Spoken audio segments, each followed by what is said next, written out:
yang kita pijak bukan cuma tempat tumbuhnya tanaman, tapi juga harapan dan kehidupan. Dari tanah lahir benih, lalu tumbuh jadi masa depan yang menghasilkan pangan untuk kita semua.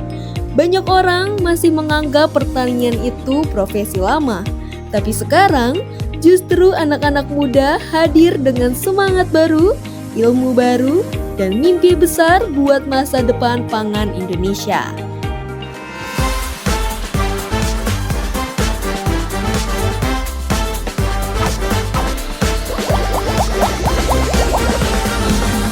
Selamat datang di Biris, Food Stories.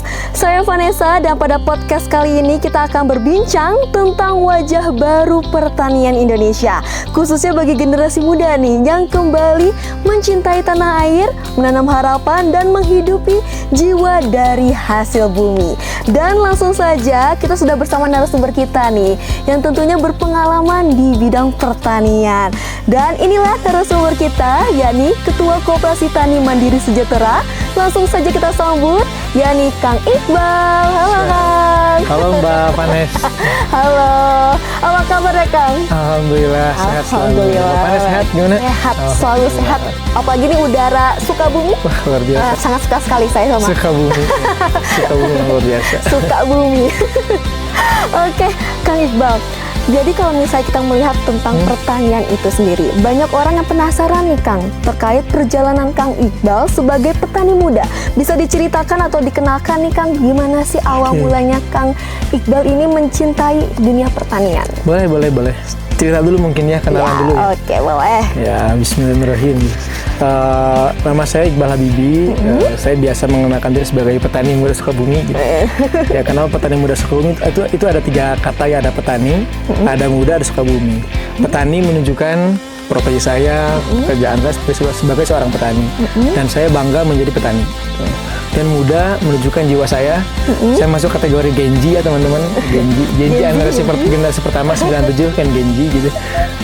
Yang bangga menjadi petani. Jadi Sukabumi menunjukkan dari mana saya berasal. Jadi dimanapun saya bicara dengan siapapun saya mengatakan bahwa saya sebagai orang Sukabumi. Jadi saya mengenalkan diri sebagai petani muda Sukabumi. Bahkan di medsos pun kalau teman-teman cari di Instagram petani muda Sukabumi, ntar muncul akun saya. Gitu. Langsung kelihatan ya. Itu menunjukkan bahwa kita bangga menjadi petani gitu. Jadi petani Sukabumi dan petani muda. Gen Z lagi ya, ini Gen Z loh nih. Oke Kang, di saat banyak sekali nih anak muda yang bekerja di ibu kota dan juga untuk Kang Iqbal sendiri, mengapa gitu memilih sebagai seorang petani? Apa yang mendorong Kang Iqbal memilih pilihan tersebut? Pertama mungkin karena saya sebagai seorang anak yang lahir dari keluarga petani, kemudian juga dibesarkan di masyarakat yang lingkungannya hampir semua adalah petani. Kemudian juga kuliah di jurusan pertanian. Jadi sudah sewajibnya saya kembali ke desa membangun Indonesia dengan pertanian. Gitu. Kemudian juga saya melihat bahwa peluang pertanian ini sangat besar sekali gitu. Kenapa sangat besar? Karena apa? Karena selama manusia hidup, selama manusia ada di bumi, pasti masih butuh pertanian. Tuhan sandang, pangan yang kita pakai juga semua dari pertanian. Jadi saya pasti sangat mencari pertanian gitu. Ada pertanian, ada hasilnya, kita masih bisa hidup. Betul. Ya benar. Apalagi kita masih butuh makan. Betul. Kalau orang Sunda suka makan pedas, butuh cabai gitu kan. Langsung dipetik. Betul. Ya. Oke, Kak Iqbal. Tadi kan kita sempat keliling sebelum memulai podcast juga. Kita sempat keliling terkait lahan-lahannya di sini. Untuk tahu sendiri, untuk lahan di Kang Iqbal kelola sendiri itu berapa, Kang? Kalau lahan kita ya bersama mitra total dengan para petani sekitar 22 hektar. Itu tersebar di beberapa titik, mulai dari ketinggian 700 sampai ke 1200. Kemudian kalau lahan yang saya secara pribadi garap itu di 3 hektaran. 3 hektar. Wow, keren banget nih. Ya, masih belajar lah. Ya. Oke, Kang Iqbal, kalau misalnya untuk petani sendiri, berarti petani adalah warga sekitar sini?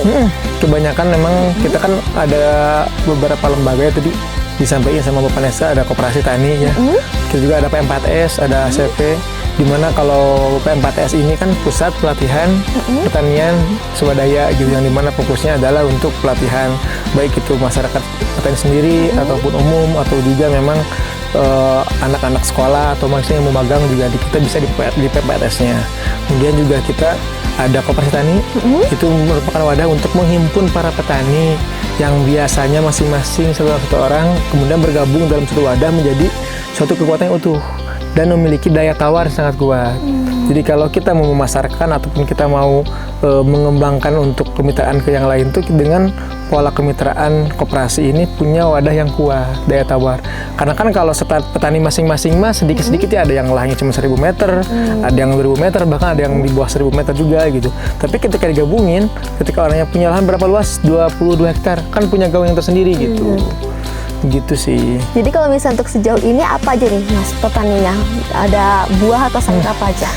Fokus kami memang sayuran hortikultura ya, utamanya aneka cabai. Utamanya cabai, baik itu cabai keriting, cabai rawit, termasuk ini cabai paprika sendiri. Kemudian ada sayuran lain, ada tomat, ada timun, ada buncis, ada kacang panjang, dan juga beberapa sayuran lainnya sebetulnya. Utamanya memang di cabai kita. Oke, utamanya memang di cabai. Dan mungkin sini juga Besti Bulog mau tahu nih Mas, tadi awal mulanya di tahun berapa Mas Iqbal ini membentuk pertanian, dan mungkin hitungannya cukup besar lahannya. Kalau memang mulai bertani mungkin karena sebagai seorang anak petani ya, yang masyarakat juga petani. Kalau mengenal pertanian sejak kecil, mungkin bahkan sejak dalam kandungan mungkin sudah berkebun gitu. Tapi memang mulai tertarik atau hobi, awalnya sekolah hobi dulu di pertanian itu 2019. Itu waktu kuliah semester akhir saya udah mulai senang bertani, baik itu mulai dari hortikultura, sayuran, kemudian juga tanaman hias, bahkan sampai ke perikanan waktu itu belajarnya. Cuman memang pada akhirnya dari beberapa bisnis pertanian yang saya jalankan, akhirnya saya fokus kembali ke hortikultura sayuran seperti itu. Nah, tahun 2021 memang yang benar-benar saya fokus dalam artian mulai membentuk pasar, kemudian membentuk skema kemitraan sebagainya 2021. Jadi 21 itu mungkin awal mula saya mulai berkembang di pertanian. Gitu. Oke Kang, kalau misal dilihat dari distribusinya sendiri, dari Kang Iqbal sendiri udah mendistribusikan kemana aja nih Kang? Kalau distribusi alhamdulillah ya, kita mulai dari pasar tradisional, ada pasar daerah Sukabumi sampai pasar Jakarta, kemudian masuk ke online grocery ya, kita ada pasar yang memang mereka memasarkan itu via aplikasi. Di Play Store ada yang tersebar di Jabodetabek. Kemudian juga kita masuk alhamdulillah ke salah satu retail ternama di Jabodetabek lah, bahkan di Indonesia. Kita nyuplai ke hampir 14 toko yang tersebar di Jabodetabek, Banten sampai ke Karawang supply-nya. Cuman kita kirimnya ke DC. Alhamdulillah sudah berjalan. Jadi, terus kemudian juga alhamdulillah hari ini dengan program pemerintah ada MBG ya, kita supply juga ke MBG untuk sayuran-sayurannya. Oke, wow, keren banget nih, udah tersebar di mana-mana. Jadi kalau menemukan produk hasil panen dari Kang Iqbal udah ada di mana-mana ya. Kalau di beberapa retail itu ada dengan branding Tamara, di stikernya itu ada Tamara, itu punya kita. Itu punya Kang cabai Iqbal. rawit, cabai keriting itu ada Tamaranya gitu. Keren banget. Dan juga aku mau informasiin juga nih ke Kang Iqbal. Jadi Bulog juga punya. Kalau misalnya Kang Iqbal kan tadi udah menyebarkan ke retail modern juga. Kita juga punya beras Setra Ramos. Setra Ramos. Betul, ini beras dari petani lokal juga Kang. Luar biasa. Jadi dari petani lokal Indonesia yang diproduksi dengan teknologi modern juga, dan Besti Bulog bisa mendapatkan di mana saja. Jadi bisa menemui produknya Kang Iqbal, bisa menemui juga produknya juga dari Bulog. Luar biasa. Ada minyak goreng, beras sama gula pasir. Betul banget, sudah bisa ditemui di berbagai retail modern. Oke Kang, melihat perjalanan Kang Iqbal yang cukup panjang di dunia pertanian, tentunya ada rintangannya tersendiri. Apa sih Kang tantangan terbesar yang pernah Kang Iqbal hadapi sebagai petani muda di khusus? Oke. Kalau ditanya tantangan dan rintangan yang saya jalani mungkin banyak ya. Orang kan hari ini baru melihat saya yang jalankan hari ini, tapi kalau kita pas ke belakang itu cukup panjang. Bahkan saat saya dulu memutuskan untuk kembali ke desa dan menjadi petani, yang dimana saya merupakan sarjana satu-satunya di desa, di kampung ini gitu ya, itu merupakan suatu hal yang mungkin orang menganggap aneh gitu. Orang tuh kalau kuliah kita pasti pengen kerja di kantor di mana gitu. Nah ini saya tiba-tiba pulang ke kampung dan menjadi petani. Saya masih ingat di suatu hari, suatu pagi gitu, berangkat dari rumah ke kebun, ketemulah sama salah satu ibu-ibu gitu. Dengan nada nyindirnya biasa ibu-ibu ya, Iqbal minta ke kantor gitu, dengan nanya kayak gitu. Saya bilang ke kantor kok. Itu menjadi sebuah motivasi bagi saya, bukan lagi kritikan, untuk saya dia tumbuh dan bangkit gitu. Hingga akhirnya kemudian ketika ada orang yang nanyakan Iqbal ke kantor, saya upayakan saya harus punya kantor di tengah kebun. Dan alhamdulillah hari ini kan terbukti saya punya kantor di kebun gitu. Pertama itu, kemudian juga orang tua sih alhamdulillah begitu menantang ya, karena saya diberikan kemerdekaan oleh orang tua sejak dulu, jadi bebas menjadi apa aja, yang penting itu manfaat. Oke, termasuk saya juga dapat tekangan dari istri saya. Istri itu dulu cukup menolak saya menjadi petani. Kenapa menolak? Karena memang beliau melihat mungkin potensi yang dulu saya punya. Kebetulan saya juga aktif waktu kuliah itu, aktif jadi ketua BEM. Bahkan saya pernah jadi ketua BEM Sebogor Raya gitu, dengan relasi yang cukup luas. Ditawari jadi staf ahli di beberapa pemerintahan di Bogor. Tapi saya kembali ke desa gitu, bisa menjadi petani.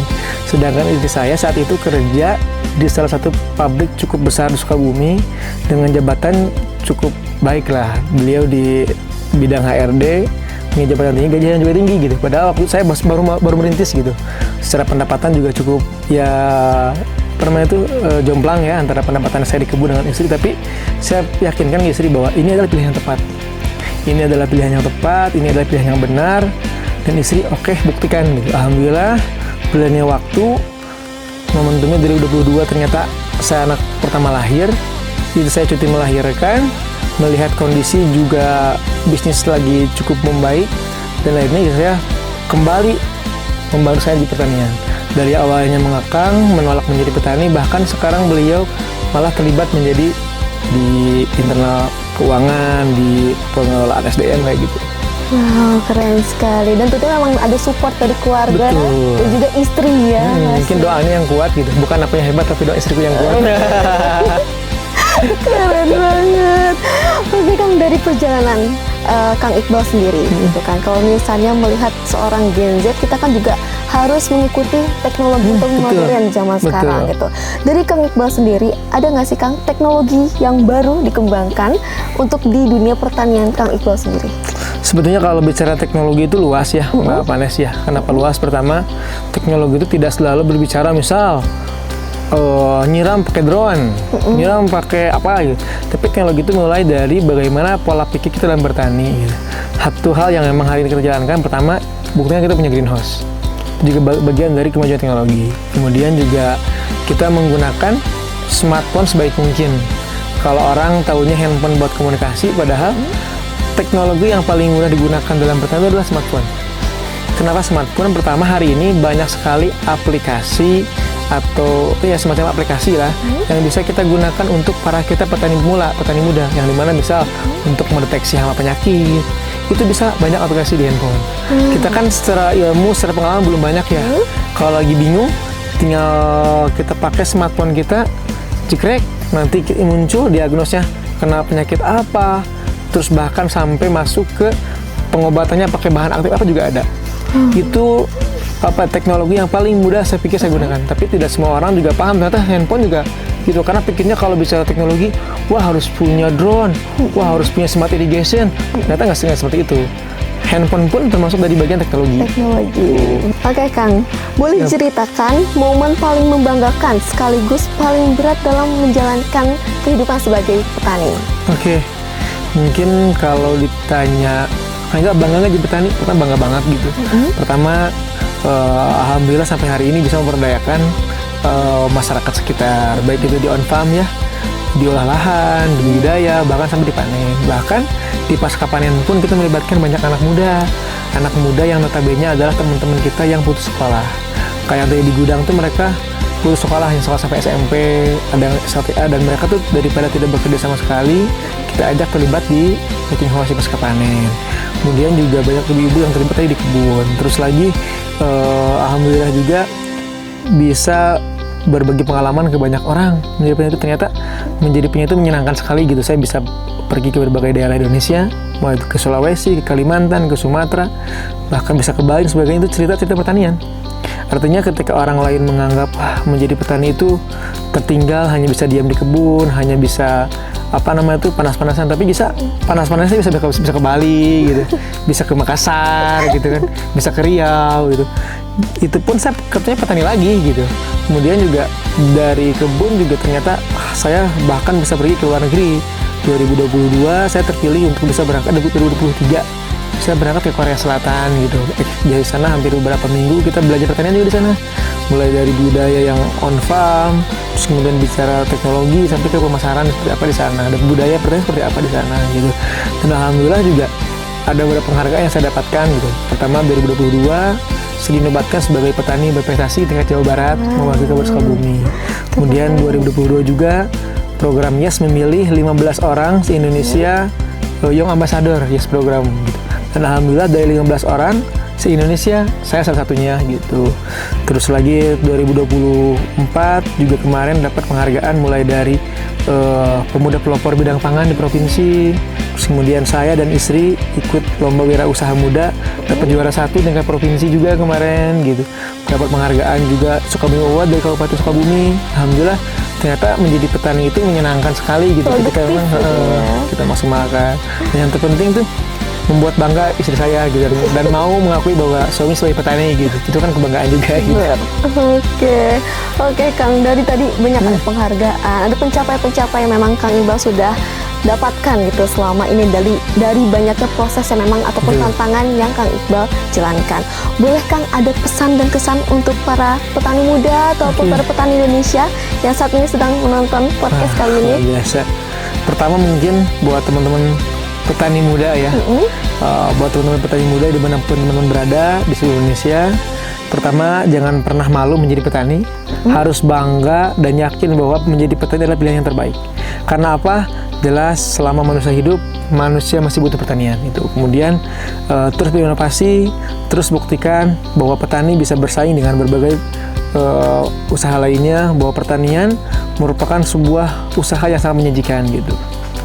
Dan buat teman-teman pemuda lainnya yang belum bertani, mari menjadi petani. Wow, keren banget nih Kang Iqbal. Oke, Besti Bulog, dari perbincangan podcast tadi kita belajar nih bahwa menjadi petani bukan sekedar menanam dan juga memanen. Ada ilmu, ada tantangan, ada suka dan duka, dan juga ada kebanggaan tersendiri dari lahirnya ataupun proses yang telah dijalani. Oke, jadi produk petani lokal Indonesia itu banyak banget dan tentunya berkualitas, sama seperti produk-produk yang dikeluarkan oleh Perumbulok. Semuanya merupakan produk-produk dari petani lokal Indonesia. Jadi Besti Bulog generasi muda hadir untuk membawa energi baru, menjadikan petani lebih modern, lebih berdaya saing, dan juga lebih bermakna. Terima kasih yang telah mendengarkan Biris di Food Stories episode kali ini, episode From Soil to Soul. Sampai jumpa di episode berikutnya, and see you!